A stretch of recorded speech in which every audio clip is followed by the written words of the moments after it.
All right, groovy guys and groovy gals out there. Seventh Sign, everybody. Good evening, folks. How are you doing?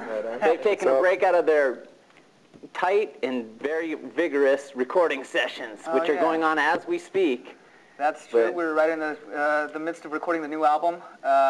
It's tentatively titled Millennium. I think we're going to go ahead and change that for the U.S., but as for Japan, it's pretty much solidified.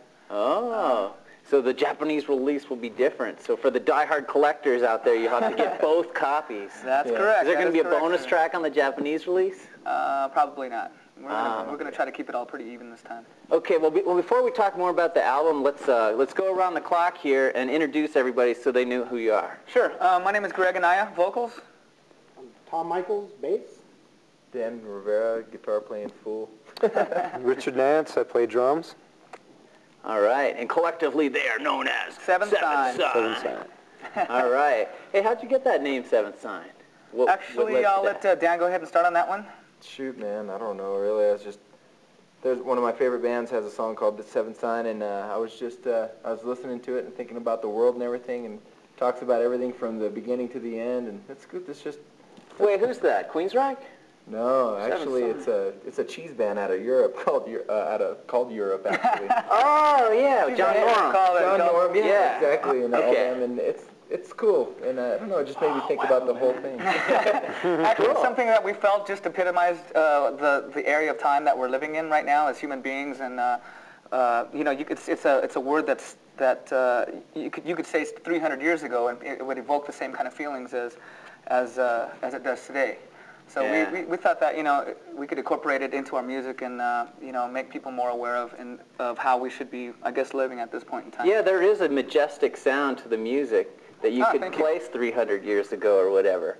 So, I mean, for those people who haven't heard the music, how would you guys describe it, though? Let's let the nude guy do it.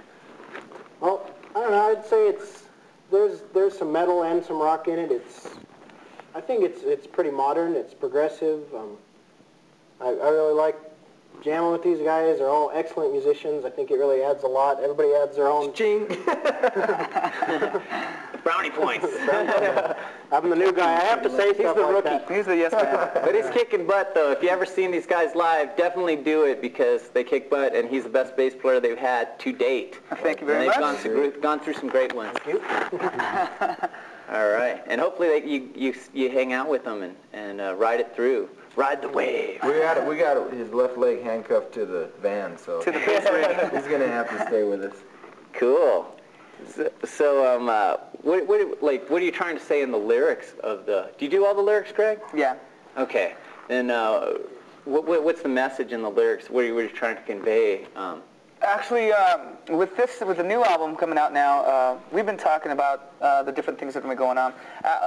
To put it in a nutshell, the information age.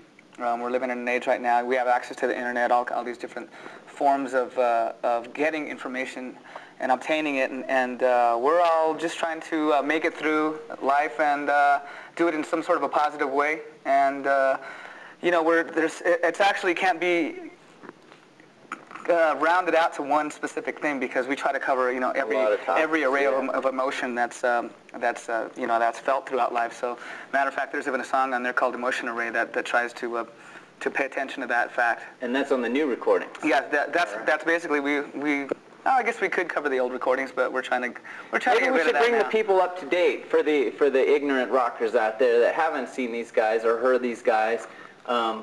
You first put out your independent album, Blueprint. Right. And that was how long ago? 3.5 years ago. 3.5 years ago. Yeah. Okay, so 92. No, actually 4. It would be 4 years. So 92, basically. Right. Okay. But how long was the band together before that? It'll be 5 years in February. Okay. This coming February. Wow. It'll be 5 years. Yeah, that's a milestone right there to keep together and keep relations going because it's almost like being married, you know. Right. Keep that relationship going and stay positive with each other. I'm still waiting for my anniversary. And actually, we probably wouldn't be able to make it if we weren't under such heavy sedation. So. Yeah, so then you collected efforts, put out the EP. Well, that's 6 tracks, right? Right. Blueprint. Yep. And how do you look back on that now in retrospect on that one? Go ahead, Richard. As far as then and now, man, Yeah. it's just totally black and white, really. Really? Yeah. You know, You feel that the music has made a renaissance since then? Oh, yeah. We didn't know where we were going. I mean, we were just so eager to write, and get stuff out, and a lot of music all bottled up inside of us, None of us were ever in really serious original projects ever, and then all of a sudden, whoa, we've got such a clean canvas, we can do whatever we want. So we experimented with all kinds of different things, it seemed like at first, and then finally we kind of started getting into this niche. It's like, oh, cool. And Yeah, it seems like a typical story of most bands, a lot of them just kind of run amok until they figure out where they want to be. We're starting to find more of an area where we want, the direction that we want to go, rather and than the crowd. You guys want to appeal to, focus on that?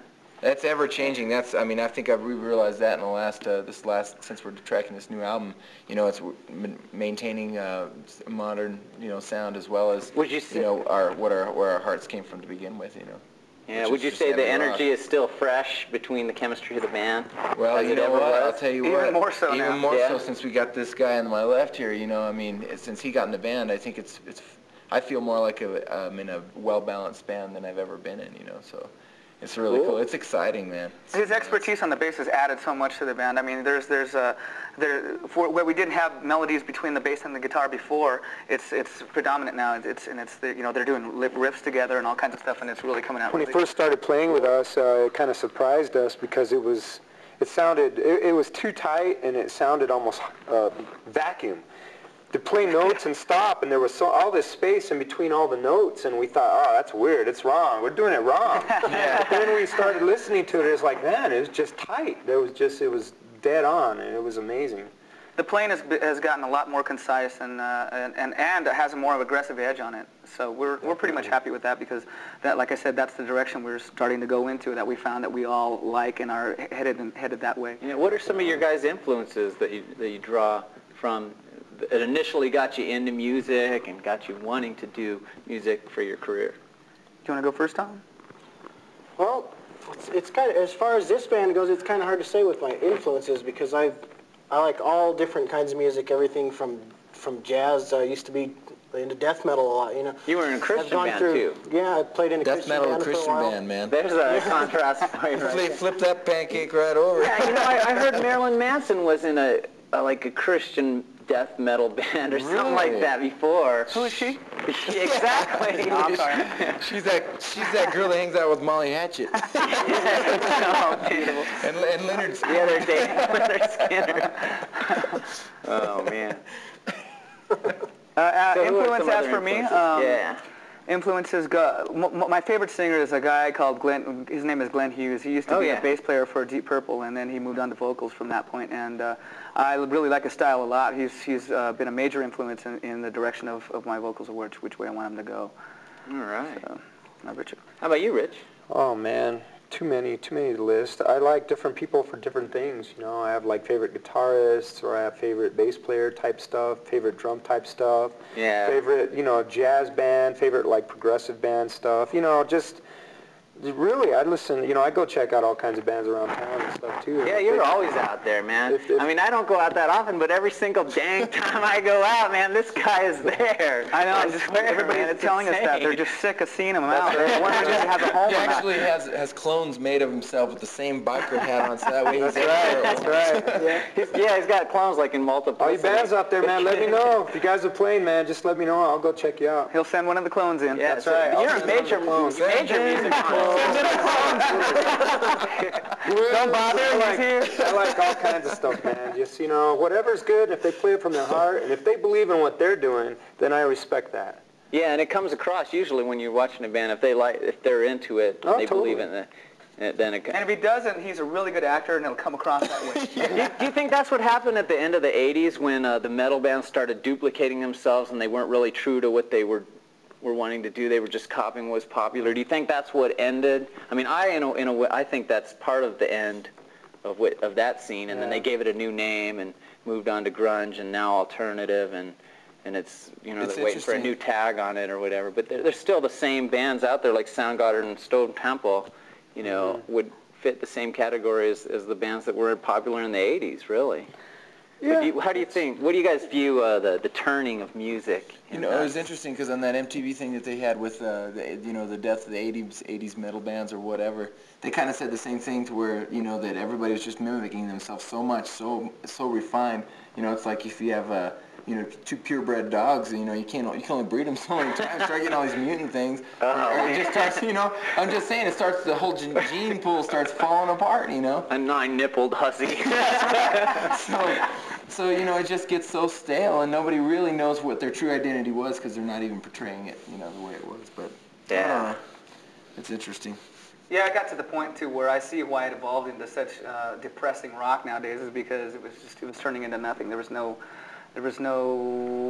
Substance. Yeah, substance. Where would you like to see it go from here? Where it's at now? What would you like the ideal I music know scene to be? exactly where. Actually, right, the direction that we're going right now. Yeah? But then everybody would sound like SevenThsign, and then, you know what? There'd be an oversaturation of that. You know what I was very pleased with when we were out at Foundations Forum, you know, and F Music Fest it's called now out in yeah, we play a regular feature of that, by the way, on this show. Really? Yeah, it's on every week. What I was really pleased with is what was going on just maybe not necessarily at the actual convention, but what was going on just at the radio stations, and it's even happening here too. I mean, 1 minute a station is playing U2, and the next minute it's playing Stone Temple Pilots, next minute it's playing like Metallica, and the next minute it's playing Sting. You know, it's really cool because it is starting to get really washed up and getting like a barrage of. That's how it used to be, though. You used to be able to see Sly and the Family Stone and Bad Company in the same bill or whatever. Yeah, and you get a little funk, you get a little heavy rock. If that trend carries over more, then I think musicians that are writing songs will be less likely to write, you know, completely in the same vein as everybody else. They won't be afraid to throw a horn section in the middle of their thing or do whatever, you know. Yeah, that's true. Yeah, speaking of the Foundations Music Fest, F Music Fest, Foundations Forum, whatever they're calling it now, that's what led from Blueprint to the next level in your guys' career, right? Yeah. You guys went out there, and tell us about that. What was the goal when you went out there? How did you approach the move there? Well, we went out there to basically, you know, check out what the industry was doing. Yeah, there's, you know, everybody. Well, it used to be. I mean, this past year, it's just kind of, you know, that's a whole other. Yeah. That's a whole other show. But we went out there. It was really a happening thing, and they were. That's where a lot of new bands broke. You know, the Panteras, man, Alice in Chains. There's all kinds of bands that Biohazard. Yeah, Biohazard. Well, we went out there. All the labels were there. It was a good place. You know, kind of a melting pot that you know had all the typical musicians and bands from all over the country, all over the world, and all the industry people from all over the world too. And so as well as media, magazines, everything. If it had to do with rock music or heavy music or punk music or whatever, there was someone there. Yeah, hard music. Exactly, Hard Music Fest. And you know, so we would go. We went. It was our first time. We had our manager at the time, and he said, you know, we should go check this out. And we went and started rubbing elbows, and we got the interest of this one guy from Japan. He was in a label called Alpha, and so from there we started Steve Harrell, and we started a dialogue. As it's known in the industry, you start a dialogue with somebody, and so then you start throwing faxes at each other and seeing if you can reach the middle ground and see if they are still as interested as they said they were, because a lot of people talk a mean jam until you know, it comes time to actually, you know, make the rubber meet the road, and then all of a sudden, you know, it's a lot of times. So, but they did make the rubber meet the road with the second release, right? Or the first label release. Absolutely. Yeah, that album was entitled Perpetual Destiny, and was released in Japan. And at that point, which was the following year, we played the festival again. We played Foundations Forum. Yeah, and that would be 94, right? Right, and we 95.